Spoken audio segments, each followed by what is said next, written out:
आणि आता पाहूयात टॉप 9 महत्त्वाच्या बातम्या। नागपुरातील फडणवीसांच्या खासगी निवासस्थानाकडे जाणारा रस्ता बंद। नागपूरच्या धरमपेठ परिसरातील त्रिकोणी पार्क रस्त्यावर बॅरिकेडिंग।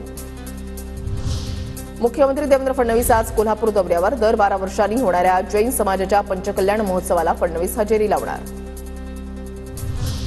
चंद्रकांत पाटलांकडून म्हातोबा टेकडीवर पाहणी। कोथरूडमधील म्हातोबा टेकडीवर आग लागून अनेक झाडं नष्ट। वनराईला आग लावणाऱ्या टवाळखोरांवर कारवाई करा, चंद्रकांत पाटलांचे आदेश।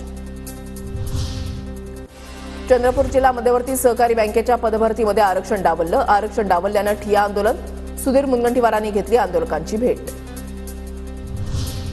मुंबईतील प्रदूषणाबाबतची आजची बैठक पुढे ढकलली। पर्यावरण मंत्री पंकजा मुंडे यांनी बोलावली होती तातडीची बैठक। उद्या दुपारी मंत्रालयामध्ये बैठक होणार असल्याची माहिती।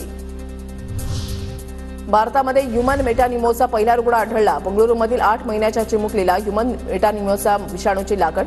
चिमुकलीची प्रकृती सध्या ठीक असल्याची माहिती।